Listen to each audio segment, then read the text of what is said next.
Please give a warm welcome to Axios senior business reporter, Hope King.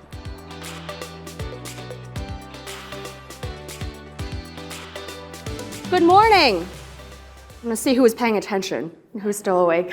Hi, everyone. It's so good to be with you here in San Francisco for our first SF BFD. It has been amazing to hear these conversations in your backyard. And I have the great privilege and pleasure to talk to our next guest, who is currently at the helm of a company founded 170 years ago, invented the denim blue jeans 150 years ago with their first product. The president and CEO of Levi Strauss, Chip Bergh. Please join me in welcoming him.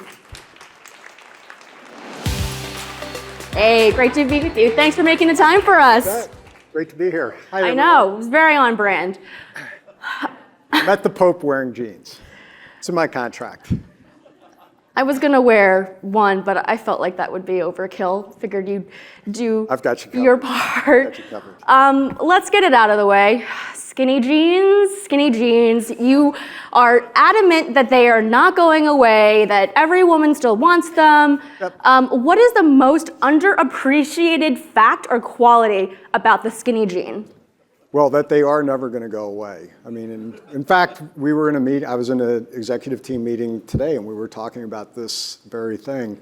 The big trend right now in denim is looser, baggier fits. It's what all the cool kids are wearing.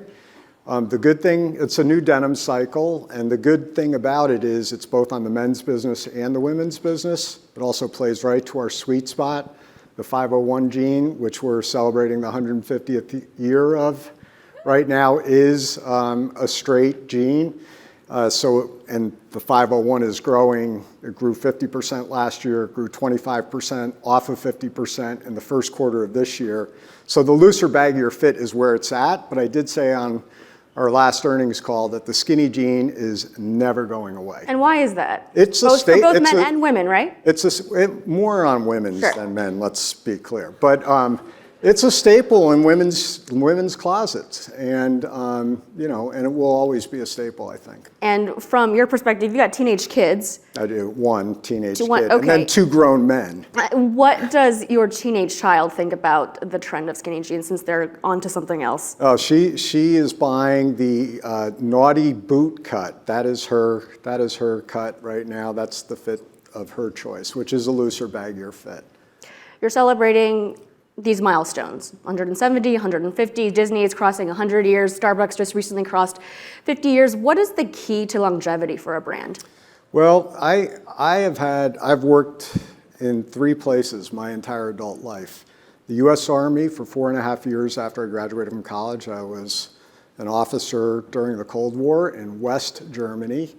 Then I spent 28 years at Procter & Gamble. Procter & Gamble is, I think, about 186 years, US Army's 250 years, and then Levi Strauss that's been around for 170 years. And I would say that the key thread through all 3 of those, I call them institutions, is their values. And that's always been really, really important to me. But the values that I learned in the military carried forward with me the rest of my career. I learned everything about leadership when I was in the Army, and then built upon that during my 28 years at P&G. And one of the things that attracted me to Levi Strauss was the values of our company. This is a company that's not afraid to take stands on important social issues of the day. We put our employees first, always have and always will. And those are the things that attracted me to it. But I do think, and I know there's a lot of people here probably from the startup community, and I've done some angel investing. It's like the last thing a lot of companies think about when they're forming and storming and norming. And I think it is really, really important because I do think it's the key to longevity. Well, and I like to say we're the kind of company where we're all about doing the harder right over the easier wrong. Since we're talking about it, let's just talk about it because I had it prepared for later. But when you look out into your industry and beyond, is it easy for you to tell when a leader is making the choice that is the easier wrong? It's not always easy.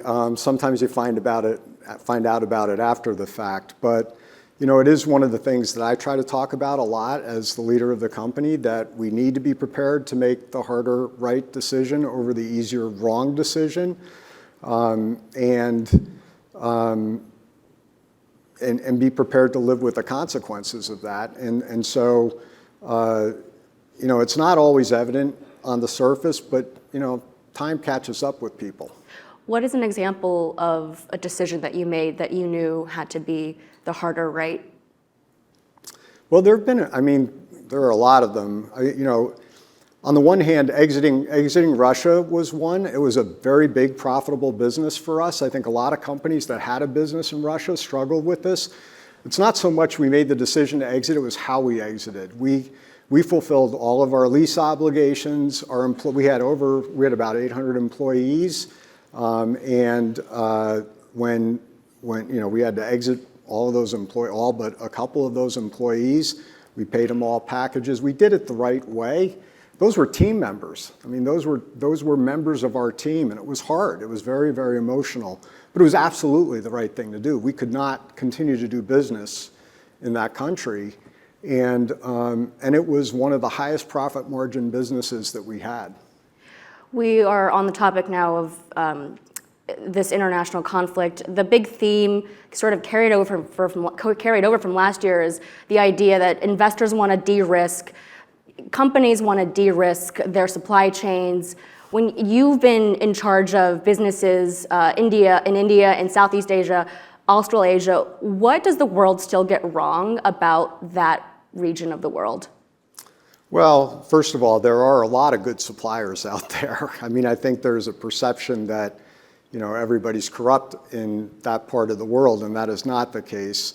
We have a big global supply chain, for example, and we have de-risked China, to be very, very clear, and we've talked about it on earnings calls. I think when I joined the company, almost 20% of our sourcing was done in China. Today, it's mid-single digits of our total sourcing, and the amount of product that we import here to the United States is less than 1% coming from China. So we've really de-risked our source dependence on China, going all the way back to when the tariffs started. And that, fortunately, helped us through COVID and everything, because a lot of companies got very, very caught up with an overdependence.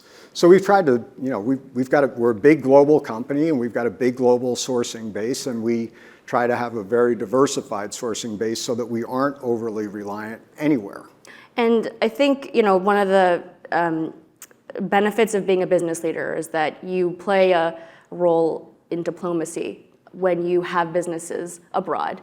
In 2016, before the election, I had asked Jack Ma and my team at CNN about trade, and he had said that when trade stops, war comes.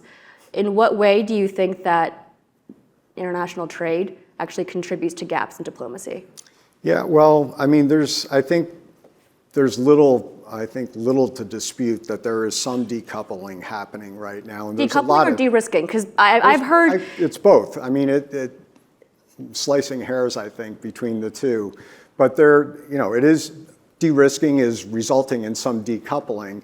And Thomas Friedman has written about this too, that the more decoupled we become and the less interdependency there is, the greater the risk of something really consequential in terms of hostilities goes up. And I'm not a foreign affairs expert, so I'm the wrong guy to ask about this, but I do think that when there are interconnections and interdependencies, that it forces us to be open and to have dialogue and to work through issues, and so there is some good that can come out of that. And common threads, pun intended, right. With the brand being there and people being able to identify that. But how realistic is friendshoring, especially when you look at the inflationary environment that we're in now? A lot of companies are looking at this, but I think the concern is that prices will have to go up to make up for the difference in labor costs.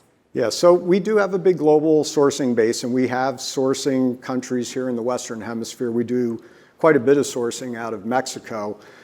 I actually believe, we used to have factories here in the United States, and we exited the US and went overseas. We were one of the last ones to go, actually, and it almost cost the company its life because we became so cost uncompetitive in the late 80s and early 90s.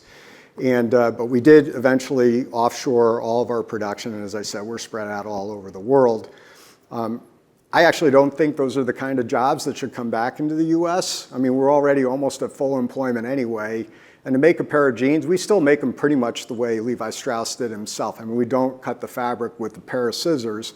It's all computer-assisted cutting. But the sewing and everything is done very manually. And it's low skill, low cost labor. And that's really not the kind of labor I think we should be trying to bring onshore here in the US. We should be moving up the value added curve from a manufacturing and sourcing standpoint. But there are opportunities to continue to be moving more production closer to the region. This is still our biggest market. It's almost 40, the US is almost, about 45% of our global revenues.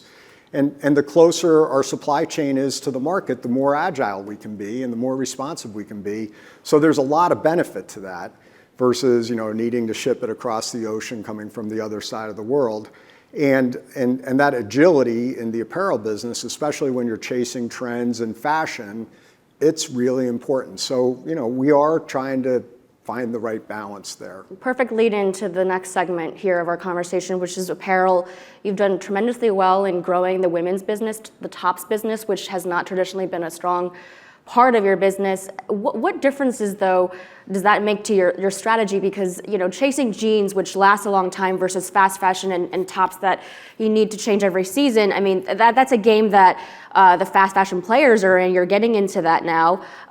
So how will that change your business ultimately? Because then you're operating on a kind of completely different level. Yeah, well, first of all, we're the opposite of fast fashion. I like to say we are slow fashion. We are quality that never goes out of style. And we do compete with fast fashion to some extent, but when I joined the company 12 years ago, we were basically a men's blue jean bottoms business sold in US wholesale. That was basically our business. That was about 60% of our business. Today, in our strategy, and the company was, not performing. It was a big turnaround situation. We were still private at the time. And our strategy was we had to protect that core business, that profitable core business, because it is what generates all the cash and a lot of the profit. But that business we've got very high market share. It's slow growing. Low single digit growth is kind of the best you can expect out of something like that. So to grow, we had to do other things. We were way underdeveloped in women's. Most apparel brands, the women's side of the business is bigger than the men's side of the business. And women buy most men's products. So we didn't have women coming into our store. They weren't buying for themselves and they weren't buying for their husbands. So it was clearly an opportunity.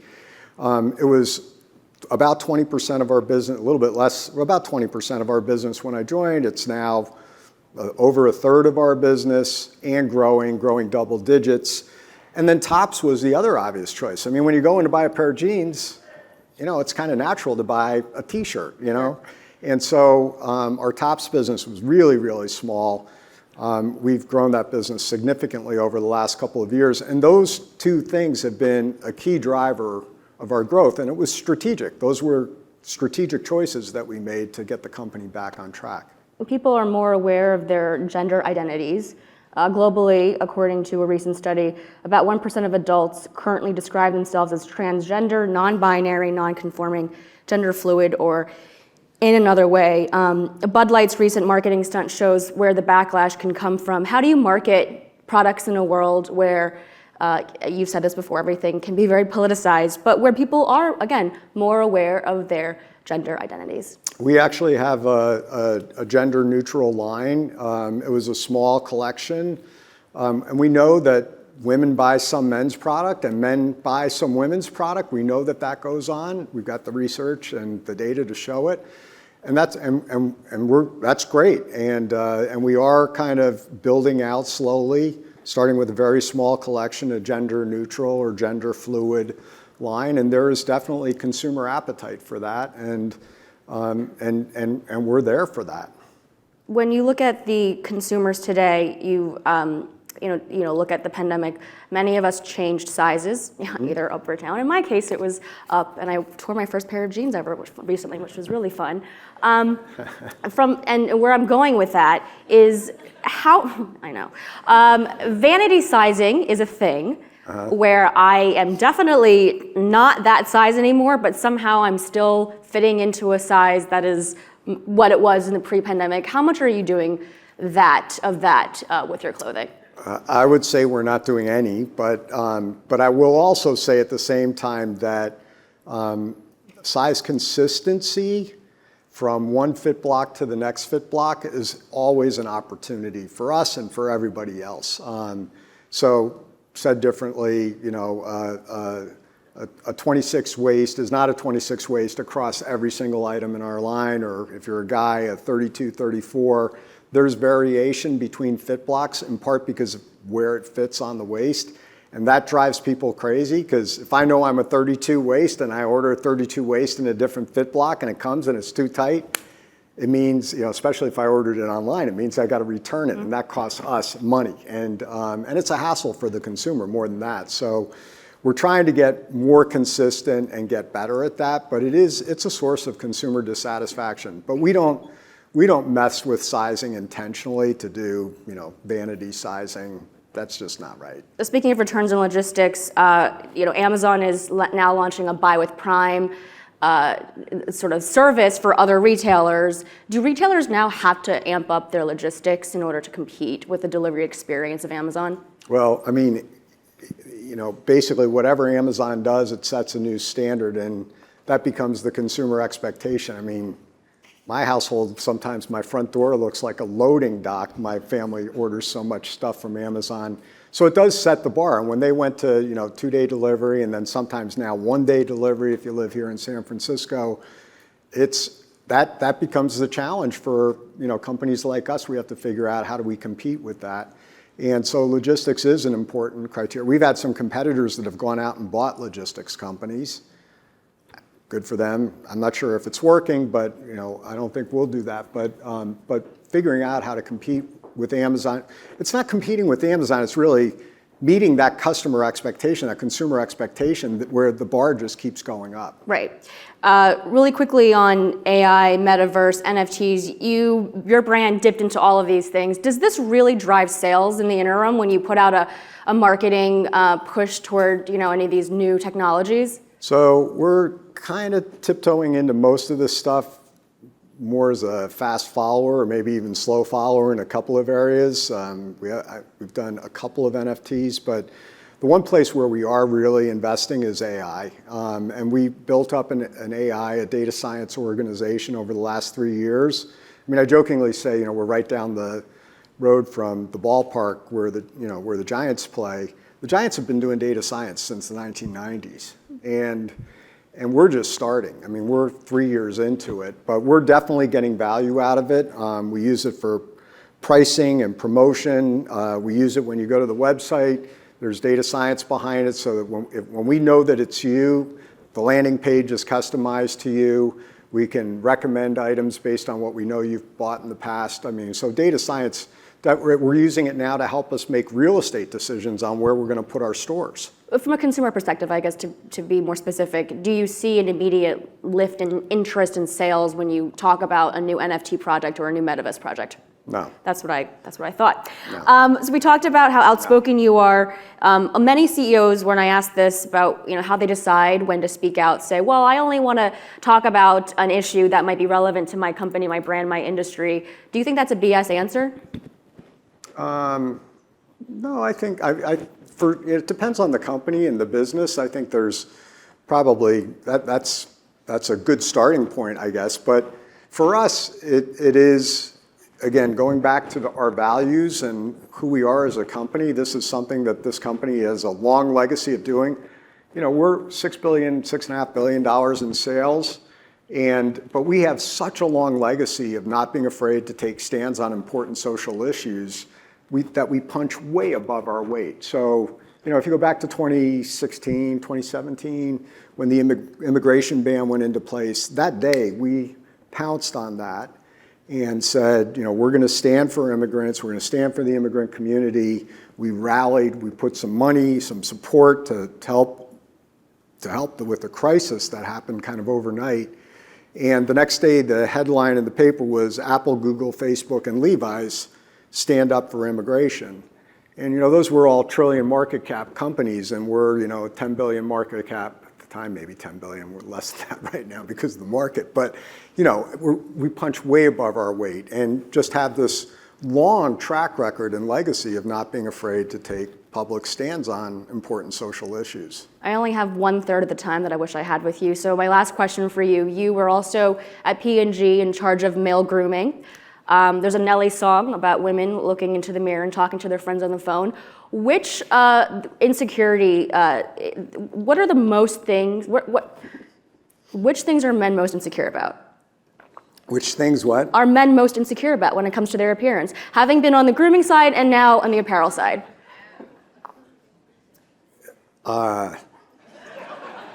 Men aren't insecure about anything, right, guys? I don't think I can leave you with that answer. You have to try again. Gosh, I don't know. Their hair? Yeah, I guess maybe the hair thing is probably something a lot of guys have to deal with. But and no skinny jeans for a reason, right? Yeah, well, I don't know. Mine are kind of tapered, but no. I mean, we do sell skinny jeans for guys, and there are some guys who can really rock it. So. Case in point. But yeah. I'll let you off the hook. All right, good. Drink soon. Thank you, everyone. Chip Bergh. It was so great to talk to you. Thanks. Thank you.